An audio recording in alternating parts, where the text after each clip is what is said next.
everybody. Welcome to Soldiers of Cinema, the podcast. I'm Clark Coffey, and with me today, as always, Cullen McFader. What's up, Cullen? Hello. How you doing? I'm doing all right. On today's episode, we are going to be discussing Herzog's Masterclass Lesson 9, which is all about set rules. Ooh, exciting stuff. Set rules. You love rules, right, Cullen? You're like a big I'm a rules guy. No, but there is some really good some great content in here. You know, especially, I mean, we kind of imagine that most of the listeners here, you're either obviously interested in Herzog, or you are an aspiring or filmmaker, maybe in the beginning of your career, and he covers some really important stuff in this lesson. So we'll kind of dive in, but basically, you know, he talks about how to organize a set. And Herzog talks about himself personally, being a one camera guy. He actually specifically calls out Mr. Christopher Nolan by name.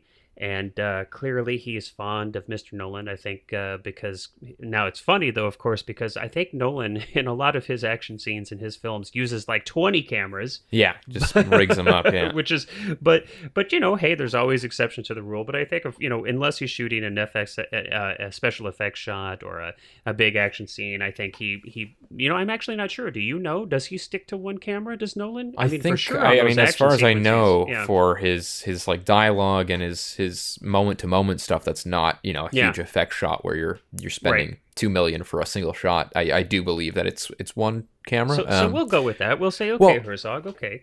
What I do think is interesting, though, about even just the name of this lesson being set rules is that it's not really traditional set rules, even in the, like, it's almost like Herzog says, like, break certain kind of trends to make your set work better, which I think is interesting. It's not absolutely. You know, the PA's got the coffee, the guy over there sits in the chair. Yeah. Yep.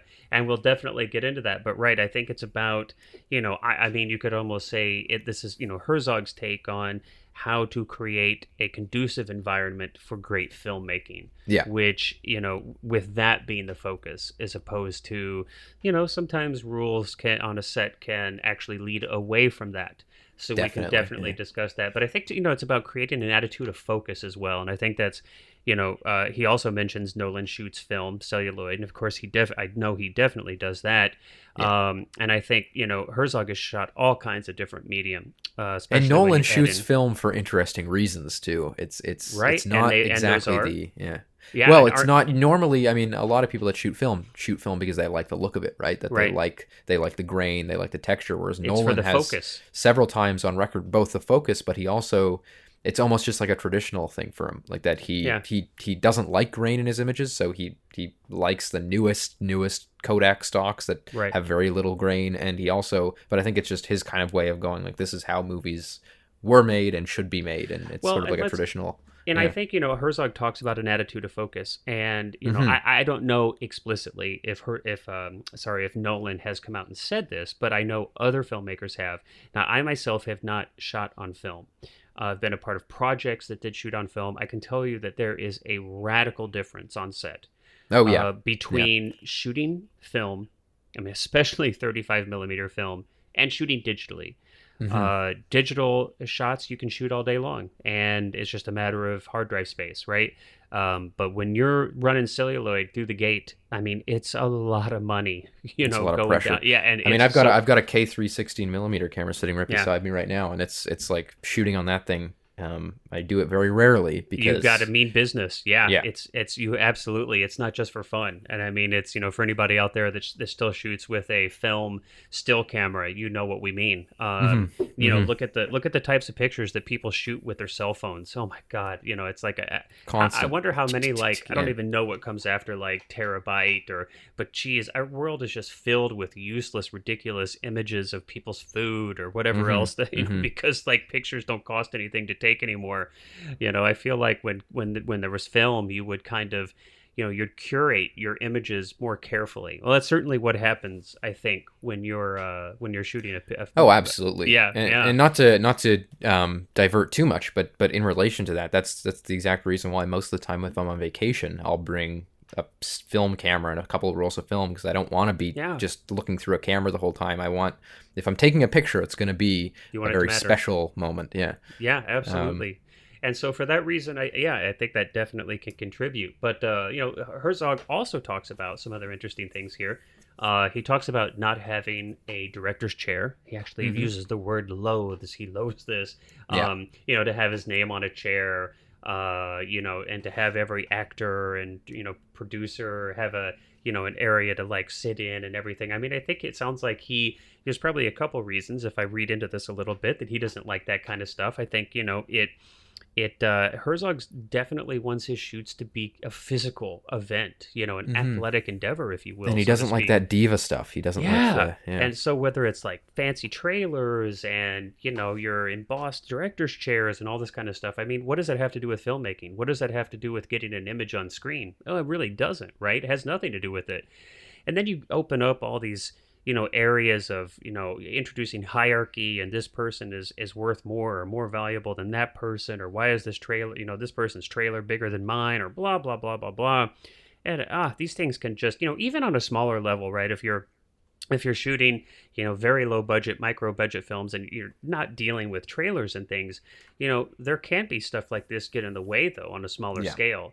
And so I do think it's a good idea you can save yourself money and you can save yourself drama by kind of just staying away from this whole area, And how it's sort of almost like a trickle down effect that he talks about, where it's like, if he doesn't have a director's chair, then everybody else might be kind of embarrassed or feel awkward about sitting in theirs, right? I mean, how old is Herzog? How old is Herzog right now, too? 76, he's in his 70s. Or 72. He's either 72 or 70. I think I looked this up the other day. Yeah, he's in his 70s. I mean, we can say that for sure. He's in his 70s. And so I'm thinking, okay, if a guy in his mid-70s is not going to sit down between takes, if he's going to be doing it, then, if you're a 25-year-old actor on one of his projects, you're probably going to feel a little embarrassed if you've got to go, get in your super comfy trailer or your, embossed fancy, director's chair. So yeah, exactly. Yeah. But and there's a line, though. There's a line right between, like, no creature comforts or no, I mean, you don't want to go so far as to like say, that you're not going to provide crafty for people, or, I mean, obviously there's a line here, right? I mean, my philosophy on it is basically, I want the set to be as comfortable as I can, but I want that comfort to contribute to work. I don't want it to contribute to... And be equally applied to every single person on set. And certainly, not indulging in things like this, I think, make that a lot easier to achieve, for sure. He also talks about this one. This one's really interesting to me. Getting into video villages. Some people swear by them. Some people love them. Some people, and Herzog, of course, is in the opposite camp. He does not use a video village. And he absolutely thinks that those are totally distracting and separate the director from actors. What's your take? Do you have? It's one of the times on his more sort of very, very concrete views that I totally 100% agree with him. Yeah. I've worked on a lot of sets with video villages, and I've worked on some, like when I lead a set, I don't like any of that stuff. I don't really like monitors. I'm sort of in the middle ground in a way that I like to have my video village is an iPad in my hands with a wireless monitor. That's what I like, because I enjoy if I'm not operating. Normally I try to operate as much as I can, but if I'm not operating and I'm away from the camera, then I'm beside the camera with the handheld monitor in my hands, and just so I can see the shot and the framing and all that. But no, like I think that, and I've worked on sets where it's like the director's off in the video village, a take will happen, and you just kind of hear like a shout, like, yeah, that was good, let's go again. Like far away. And it's like, you're not there, you're not sitting beside them going, that you should be close. And, that's like a bad word now because we're in the middle of this pandemic, but in normal times you should be, I like to be physically as close as I can to kind of feel that energy. And, and I have to agree. And I've never worked, I've never worked on a project myself where I had a separate, video village that was far away from the shooting. I've had monitors, small monitors next to me, right? Mm-hmm. But it's interesting, and we could kind of, I'm going to be kind of exploring this and thinking about this out loud right now in real time, because I don't, I don't know that I've got my ideas about this completely perfectly, polished and formulated, but and it's difficult to articulate, but there's a feeling. There is certainly a feeling about whether I'm operating or whether, and for me, my experience is more that I'm not operating, but I'm directing right next to the camera. Mm-hmm. There's something about, and maybe this comes from my experience in theater and directing actors on stage, but I feel that it's so important for me to be in an intimate communion with the actors and almost like in the scene with them. Yeah. Now, obviously, I'm behind the camera. I'm definitely not in the scene. Yeah, your shoulders just peeking in there. But there's something about but feeling their energy, right? Yes. To be right there and to be able to witness all of these nuances of the performances as they're happening live right there somehow helps me feel almost like another actor. I guess I almost feel like I'm in the scene with them. I think for me too, it's a lot of it is I don't like feeling tethered, if that makes sense. I don't like feeling tethered to anything. So again, that's why one of my first purchases when I got a fully fledged cinema camera was a wireless video transmitter, so that I could, exactly what you're saying. It's so like I handy. could be right there, but I've got the, rather than having to peek around and look at somebody else's monitor or the viewfinder or whatever, if I'm not operating, I can just have the monitor in my hand and walk wherever I want. If I want to set an eye line for an actor, I can literally have the monitor in my hand and put my hand up and go, nope, that looks good. That looks perfect right there. But you're still able to be right there in the action. I'm still right beside them. I feel like that's probably the best of both worlds because, and Herzog talks about, and I really think this is, if you can afford it, this is really helpful, is to have somebody else, an assistant director, somebody, I don't know who this might be for your crew, depending on their size and everything, but to have,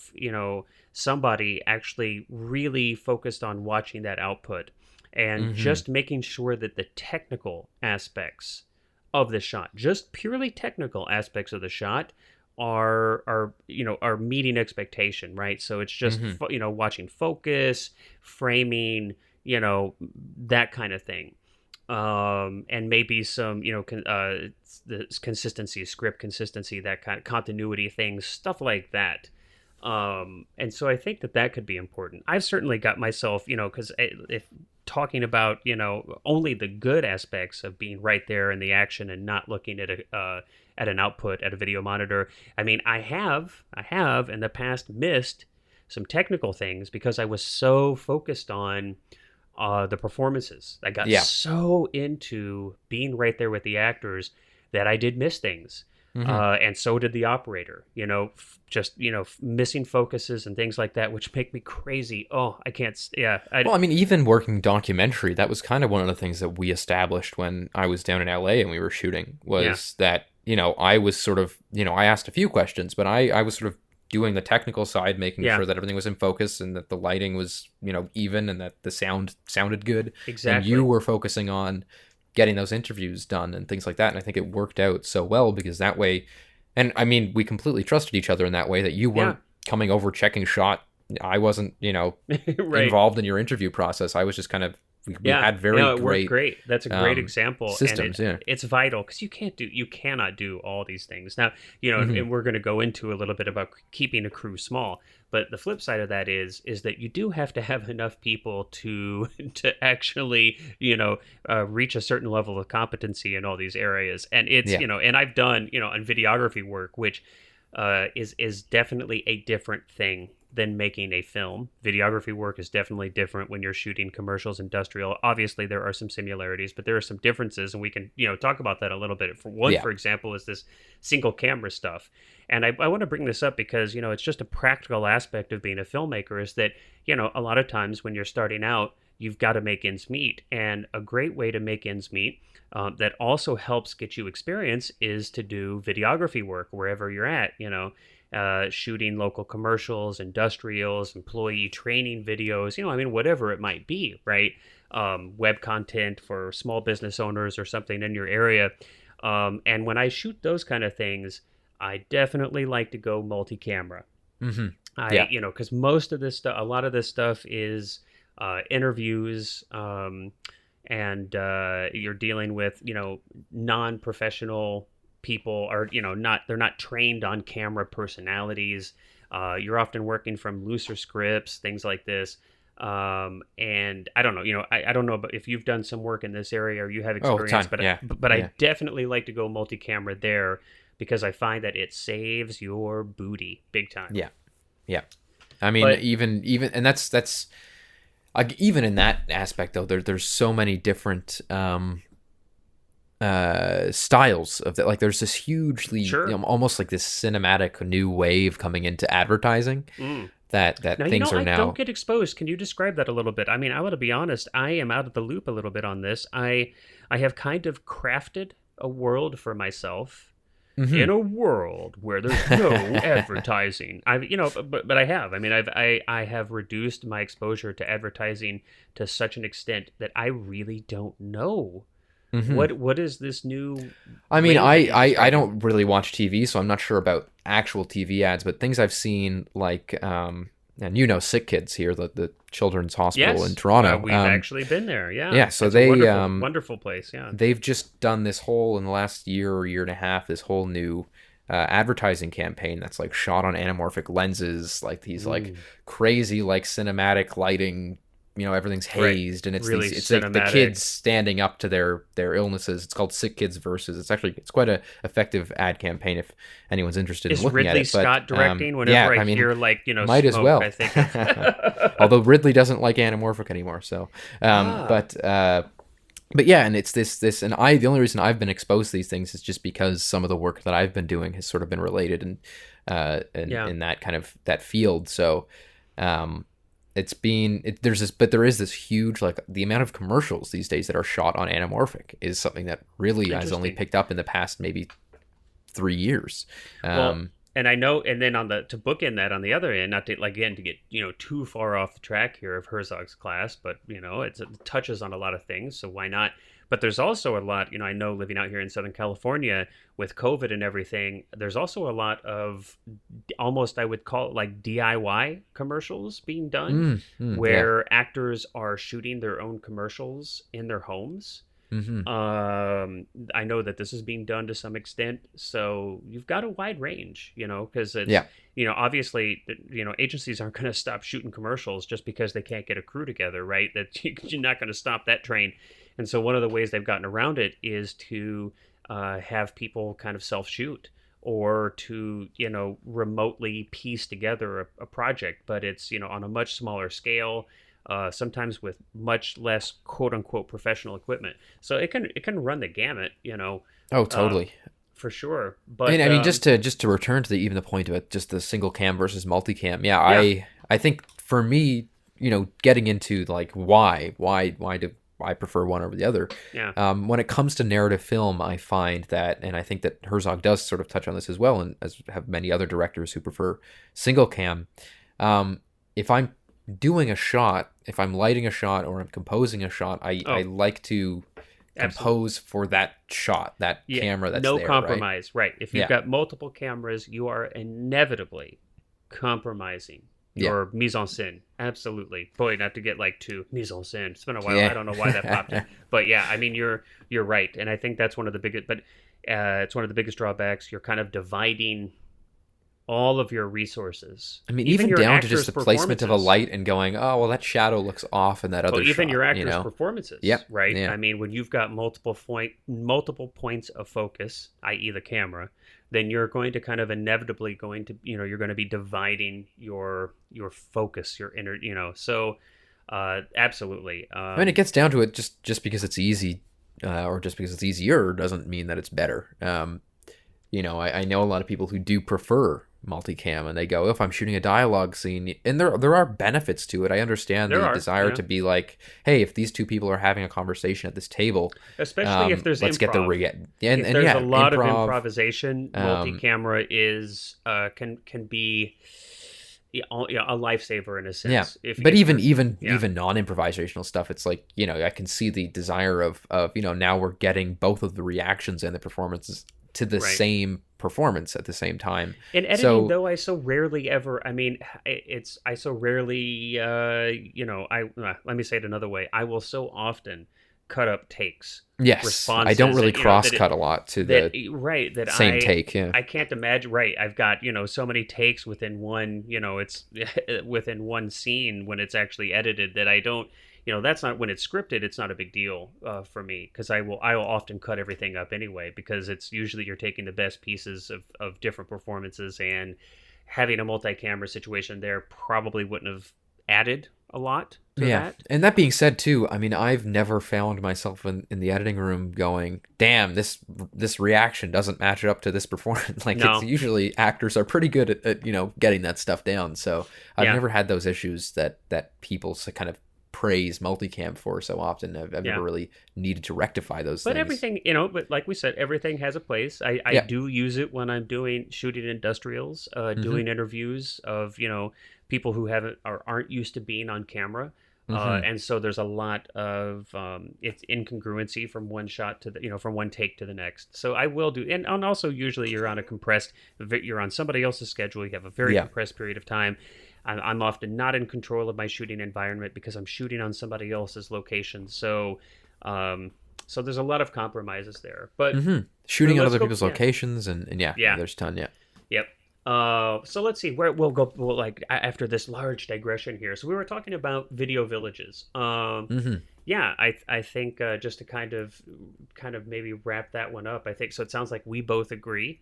I mean, I definitely prefer to be right there with the actors for reasons I just told, and it sounds like you do too. And I think a good compromise is to have a monitor there close to you. And I do not have a wireless monitor, but God, that's got to be great. And they're not really that expensive too. I was shocked when I got one. Yeah. So yeah, good stuff. Let's see. Talking about this is huge, and especially again we're talking about probably smaller budget filmmaking, keeping the crew small. I mean, and I feel like there are more reasons to do this than just budget, but obviously I was gonna say I think we both agree that even on a bigger budget, the crew for me, and I think Herzog says this as well, is that the crew, I want it to be as small as possible. Yeah. And I think, it is interesting. And, Herzog speaks to this in the lesson, and I have noticed this too. And even with, $50,000 or $100,000 budget films, still very small budgets, micro budgets, but there's almost, and I don't know exactly, put my finger on exactly why this is. I mean, I think it's like when we were kids, or when we're younger and we first get this inkling that we want to be filmmakers, and whatever era of film that you kind of grew up in, whether it's like Spielberg or Lucas or Coppola, I don't know, whoever, but you have this kind of like grand idea that you want to be this big filmmaker and command this giant, platoon of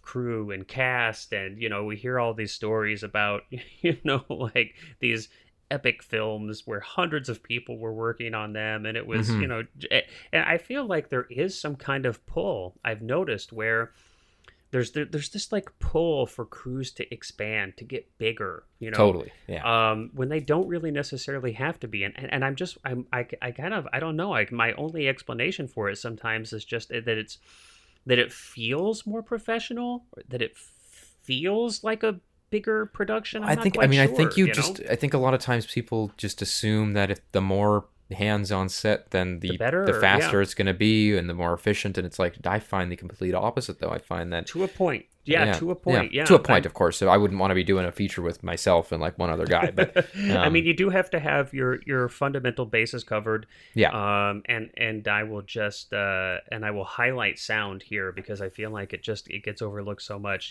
So definitely don't skimp on your sound team. Yes. Throwing that there, just throwing that in. Well, there's a really interesting interview on YouTube with the key grip, the lighting technician, and the gaffer of Phantom Thread, which was Paul Thomas Anderson's most recent movie that came out in 2017. Yeah, there's this great interview. So it's like 2 hours long, and it's just them talking about the process of making it. And it's great. Now say this again for people, because people who are interested, I'd like to be able to point them to it. So it's a YouTube video. And if you just look up Phantom Thread, lighting gaffer behind the scenes. Gotcha. You should be able to find it. It's like a 2-hour kind of almost like a podcast video, but video. Now, is this isn't like featurette stuff from the no. Blu-ray. This is them. They did like they did like a live stream on YouTube. Check that out. Yeah. But it's this really interesting thing because they do talk in there about how PTA also likes to keep the set small, and they actually didn't even use a cinematographer on that movie. It was PTA did kind of a collaboration with, again, his lighting technician and his key gaffer or key grip and gaffer, and they all kind of made the lighting and the cinematography I'd be curious, themselves. This is an area that I don't have a ton of experience in, and I'm just curious if you do, or maybe if anybody out there listening does, you could kind of write to us. But I directors who do their own operating from a union guild perspective, I know there might be some challenges there, but I'm not really sure what that is or how you get. I just know that there've been some issues in the past where directors have wanted to operate, and that can kind of be an issue. But legally, I have no idea. I'd assume that's stuff that you can probably work out in the contract too. That like you could put stipulations in there that negotiations with the guilds. Yeah. Because I mean I've never really even thought. I've never anything that I've ran, a set that I've ran, I've never done union. Yeah. Because in Canada, which is a little different than the States, you actually can't mix union and non-union workers. If you're doing a non-union set, you can't have anybody. Here. Yeah. So that's a little bit of a difference here, is that you have to, like, if I'm doing a non-union thing, union workers could get in trouble for actually working on that.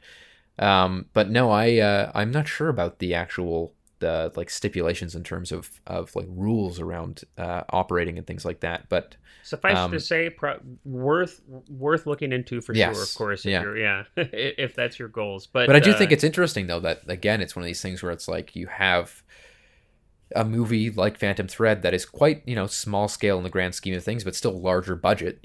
Multi-million-dollar movie. Absolutely. But that. They said that there were cases where there were like 8 or 9 people on set, like that it was so tiny, and it was really nice to. It almost felt like you were back in like a almost like a learning session where you're like sitting there and you're just it's just you and a few friends being like, let's do this and let's figure this out. And I think that speaks to a lot of things that at least I am attracted to about filmmaking. And I would say, it's obviously there are types of films that lend themselves to smaller, crews and casts than others, of course. You're going to be hard pressed to put together a Marvel movie without utilizing like 1,000+ people's talents. Yeah, you're going to be hard pressed to put on a Marvel movie, period. But well, for sure. But it's one of the things I think is so vital as a director is that we talked about this in other episodes, is this, that you're kind of the holder of the vision, right? This flame that is the vision. And your goal is to share that, is to communicate it. And not just communicate it so that people understand it, but communicate it so that people are also ignited by it, that they're inspired by it. And the more people that you've got on set, the harder that is to do. Yeah, it's just, and this is just the nature of, you can only spend so much time with so many people in a day. And so if you're running a set with 200 people, you're likely not even going to know many of those people, much less, be able to spend time with them to really ignite them. I mean, it's of course too, especially neither of us are famous, but I can imagine, I've heard Spielberg. Sorry, I was just trying to be humble for myself. But, okay, I got you. Yeah, that's good. But I've heard Spielberg. You're sitting in a director's chair right now. Yeah, actually, Herzog is listening to me nodding slowly. He's right to my left. He's like, read, and then you can hear him. Oh my god! I'm sorry. Please continue. I've heard Spielberg talk about this, that there's sometimes issues where it's like he is directing on a set and the extras or some kind of technicians or something will come up to him and start trying to have conversations with him about his movie because his past movies because he's Steven Spielberg, and it's like, oh, what was it like to make Jaws and things like that. And so I can imagine from a larger filmmaker's perspective, or like even like Herzog and people like that, is that there's another reason to want to keep your set small, and that's just beggars and limiting distractions. And distractions. But you're right. So you and I and many people listening here might not have that particular challenge. But yeah, I mean, and I think I mean, for me at least, everybody runs a set in slightly different ways. We have different personalities, of course, and but even going back to my earlier days in directing theater, I feel it's important that there be a very like a strong cohesion, almost like a family. Yeah. And that's how I enjoy filmmaking, and that's how I personally feel like better filmmaking is made. Obviously there are fantastic films made where the stories of on-set behavior and the conditions on set are atrocious and horrible, and there's still fantastic films come out the other end. But I think in general, those films come out fantastic in spite of, not because of. That's exactly. Me personally, and also too, look, life is short. I don't want to spend my time working on sets where it's not fun, where people. I'm working on these things because I like to do it. I don't don't know why anyone would want to work on a set where you're not in that way, right? There's a difference between a challenge, and just full on torture. But I think it's easier to, to maintain a read on the morale of a crew and help, not manipulate, but help affect morale in a positive direction. All of these things are easier when you've got a smaller cast. And I even want to say that too, with like flexibility. It's much more easy to say we're changing this shot. Let's do it this way. And when you don't have to go down the line of 100 people and say, okay, we need the 6 technicians to go up on that scissor lift and change that light. Right. Blah, well, blah, just blah, transportation, blah. Right? Just changing locations is a nightmare if you've got, more people that can fit in a couple vans. Everything becomes more difficult. Everything takes more time. It does. It weirdly reminds me too of the difference between working somewhere like a larger restaurant, and this is a little bit of an anecdote, but a larger restaurant versus a smaller, still kind of, fancier with an asterisk restaurant, but the difference there being so immense, because it's like on one hand you've got this huge place that's basically like a factory, like you're just churning stuff out. On the other hand, you're like still a McDonald's. you're still maintaining this quality, but on the other hand, you're in a smaller place, you're still, again, it's like that family thing. Like you don't have a concern with getting someone to come help you out with something or move a table or whatever. And I think it's the same way in film. I think that you're gonna have, it's just more personal on the level of like you can't really avoid anybody, so you're gonna have to get along with them, which sometimes could be an issue, but hopefully not. Hopefully not. Well, that's when it comes into your hiring. That's and of course, look, I think most of us, it's not even a choice. Most of us who are in the earlier parts of their career, that's obviously upper echelons. There are fewer and fewer directors who get to work with millions of dollars in budget and, even have the option. So I think for most of us, it's not even a question. But feel good about the fact that even if you did have that money, this is likely the best way to work. I think, one of the ways that you can cut down on some crew, and this kind of combines both the aspect of being right next to the action, being right with your actors, and not being in a video village and having a small crew. Herzog talks about, he really emphasizes this, doing your slates and your last looks yourself. Yes. And I completely agree with this. I mean, this is great advice. Now, I hadn't even thought about this, frankly, until I watched this masterclass for the first time, however many years ago. What was that, 4 years ago, 5 years ago? But I took this to heart, and I highly recommend it. Yeah. I highly recommend this. And, for all the reasons that he states in this lesson, to be kind of, and I think this is great. For me, the most important part of it is that, and Herzog uses a great kind of, tells a little story about how he can do this, about being like the last line between between action and your cast, to really be there with them and to have that intuitive sense, to be close enough that you're intuiting their energy, their readiness for a scene, where they're at, and to be able to buffer them from everything, all the chaos that's kind of going on around them, which is already a challenge for an actor.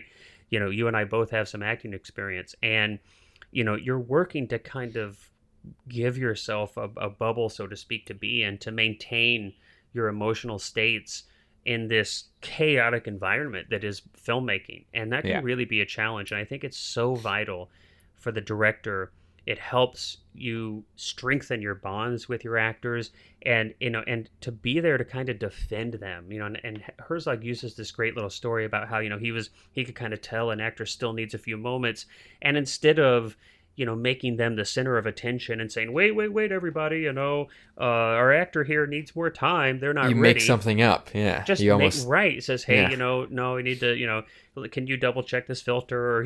Or, can let me, and he goes and fiddles with something in the background or something for a minute, just to make something up to give take them a few chance. moments. But that's such a wonderful idea. And obviously you've got to use this kind of, with some common sense and, sparingly, but those you wouldn't want to just go out and do it every take, but take, but these things really, I think that, again, at least for me, and maybe because my orientation to all of this is so actor focused for me, but I feel like all of these things, being right there next to the camera, next to the action, slating, being that last line or that buffer between the actors and action, I feel like really, really help endear you to your actors. They help you bond with them, which I think is so key, and help your actors feel safe. Yes, yeah. Safety is a huge thing. Not even just safety in terms of like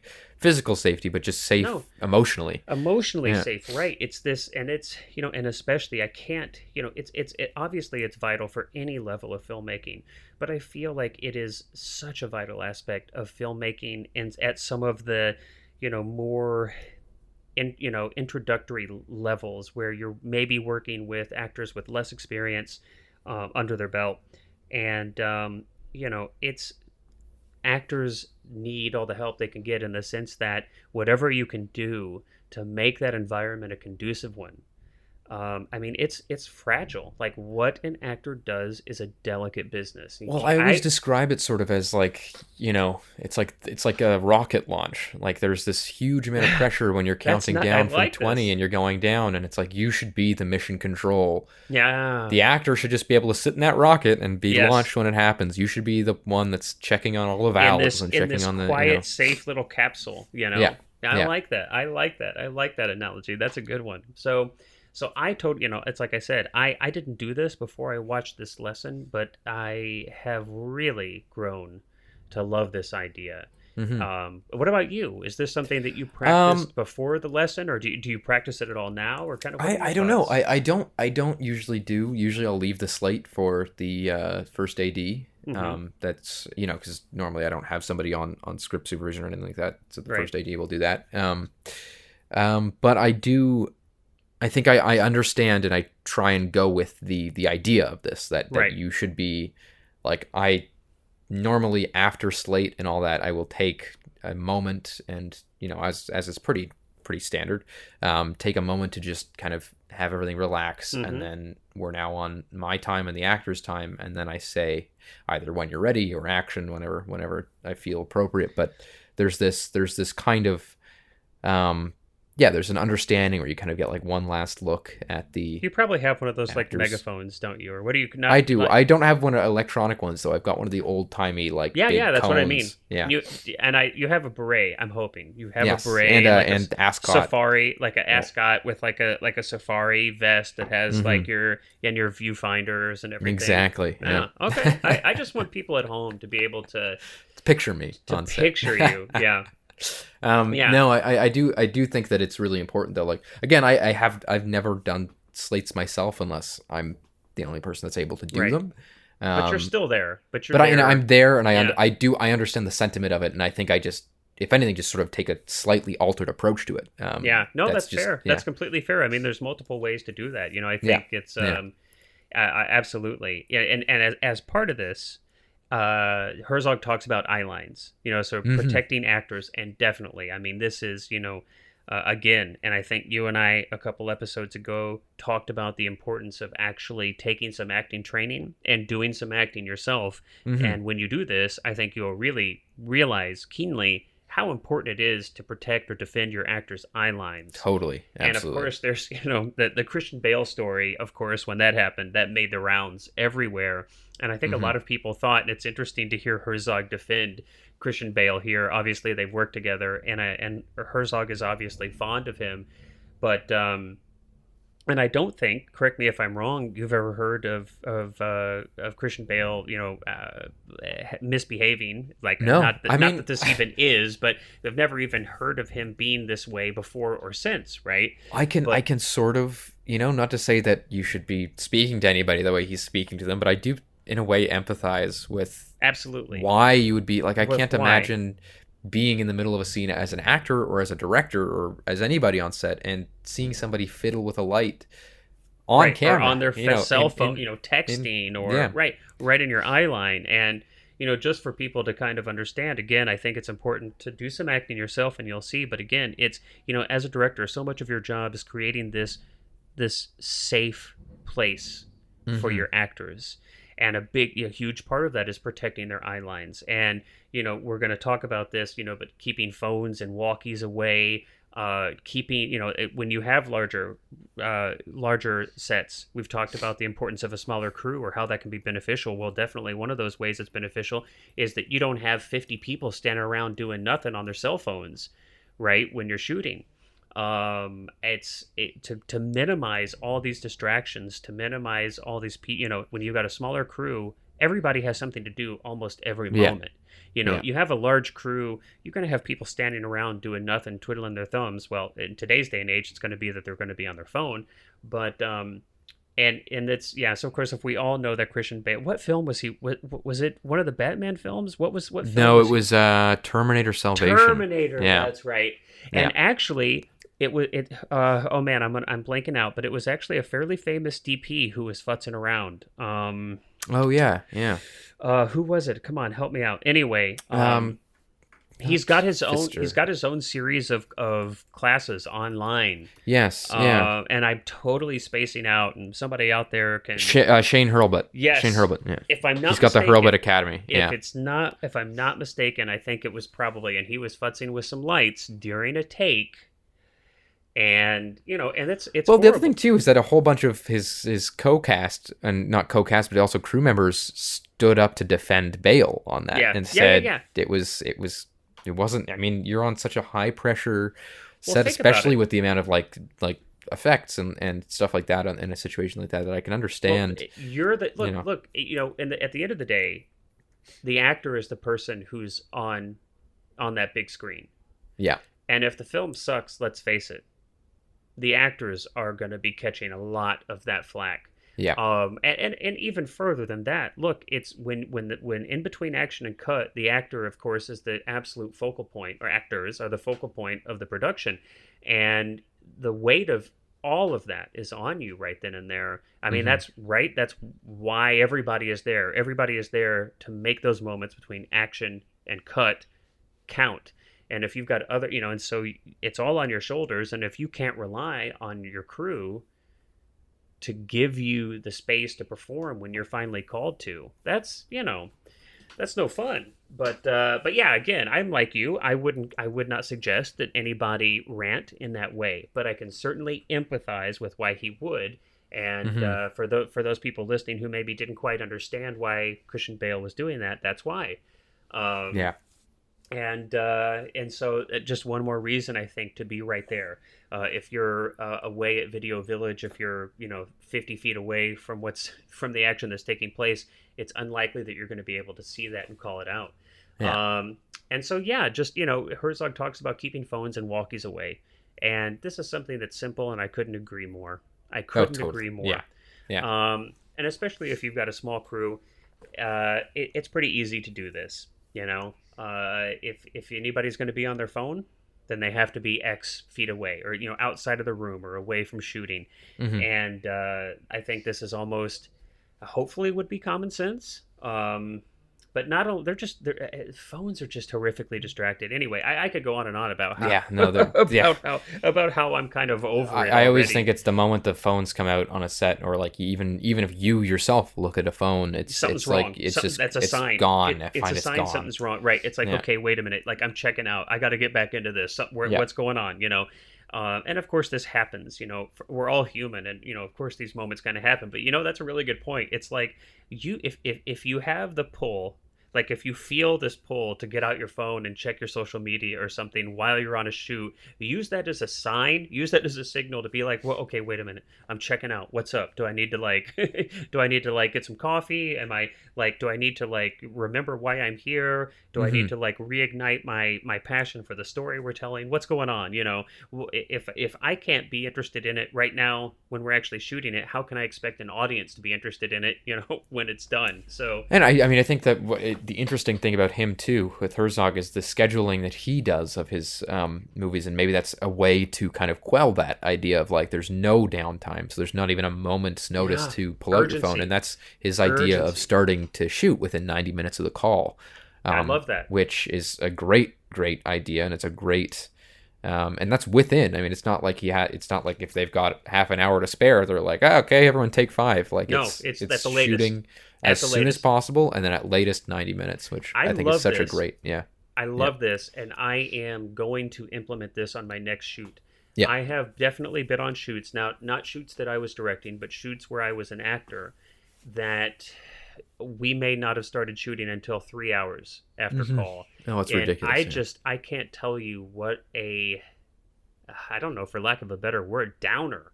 I mean, it is just, there's already such an amount of tedium that takes place in a shoot, because this is just, it's the nature of the beast sometimes, especially as an actor, where you're kind of hurry up and wait. But I think that so much of what Herzog talks about, whether it's in his writing or, here on set, is about maintaining a sense of urgency. And I love that idea. And so I think on my next, when we get this horror film in production and we start shooting hopefully next year, I can't wait to try this. Yeah. No, I'm going to utilize a lot of things that Herzog says in these. Hitchcock too. I know you're a Hitchcock fan. That's okay. Alfred Hitchcock Masterclass. That would be if he could come back from. Yeah. Geez, yeah. Let's get some resurrection there. There you go. But no, awesome. I do think that it's again, like I said, I think a huge aspect of that is. Just again, not giving people, not to say that you can't have downtime, but in that first, I would say 3 hour stretch of shooting is so vital that especially in a morning, that you really have to be all right, we're here, we're setting up, and we're shooting. We're not taking coffee breaks. We're not doing anything like that until we get through a chunk of our schedule today, and then we can do scheduled lunch, and part of that too could be paying attention when you're in the process, when you're in pre-production and you're working on your shoot schedules, to keep in mind, so start from the beginning, right? Pre-production, that hey, we want to have the cameras rolling tops 90 minutes after call. Yeah. So, be efficient in when you call people to set. That's another kind of side of this that I've seen in a little more amateur filmmaking, where not very much attention to detail was taken or consideration was taken for call times. Mm-hmm. And, everybody in the entire film was called to set, way before they were actually needed. It's just, kind of disrespectful, amateur. It's a waste of people's time. Oh, yeah. I can't stand that stuff, yeah. By the time people get to a scene, whatever, by the time they actually start working, it's, it's hard to maintain your energy sometimes. And it's just, you can really have kind of a trough there. So I think all the way around, it's a really powerful little tool. And so 90 minutes. Cool. Yeah. All right, man. Well, and speaking of 50 minutes for us. Yeah, speaking of 90 minutes, we half that, just barely over half that. So we're really rocking. But I think we've covered pretty much everything in that lesson. Yep. In this lesson, Cullen, any last words here? Read. Or should I say rules? No, I think that the things that Herzog say here, or things that he has said, are very interesting in terms of not. This is being not a very typical controversial rules. one this time. I don't think. Not very not controversial, really. but also not rules that one would really. You think of set rules again. You think of like how to pass off a lens, how to sandbag a light stand, and things like that. Right. And this definitely, is much more, and Herzog's Masterclass as a whole is not that kind of thing. And there are there are tons of places where you can get that kind of information, and those are good things to know. But really, his Masterclass is about the way I kind of describe it is it's about a philosophy of filmmaking. Yes. So certainly, if listeners here, if you haven't seen or heard his Masterclass at masterclass.com, and you're thinking about it, it is definitely more of a philosophy of filmmaking and of art as opposed to a really nuts and bolts, like step by step kind of thing like that. But there are so many places where you can go and get that kind of information for free, or do other things. You volunteer, or it's all little shoots you can go. And I mean, hell, I learned a lot when I first came out here just doing background work to be on a huge major studio set, television or film, or commercial. I did all three, and you can learn so much about those little nitty gritty things. But there's nowadays with YouTube and everything, my gosh, there's tons. You can the Hurlburt Academy. All right, well, we'll wrap it up here, everybody. Thank you for hanging out with us. We hope that it has been enjoyable. Cullen, thanks for being here. As Glad always, to be here, a treat. Especially just imagining you in your beret and your director's chair. It's just fills my heart with... That's what I'm sitting in right now. All right, guys. Well, until next time, where we will be, what are we going to be talking about next? I think next lesson is shooting strategy. Yeah, all about shooting strategy. So you're kind of getting into the steps. Here we are. We're like, now we're moving from pre-production to production. Exciting stuff. Yeah. Okay, so until then, we'll see you soon. See you guys.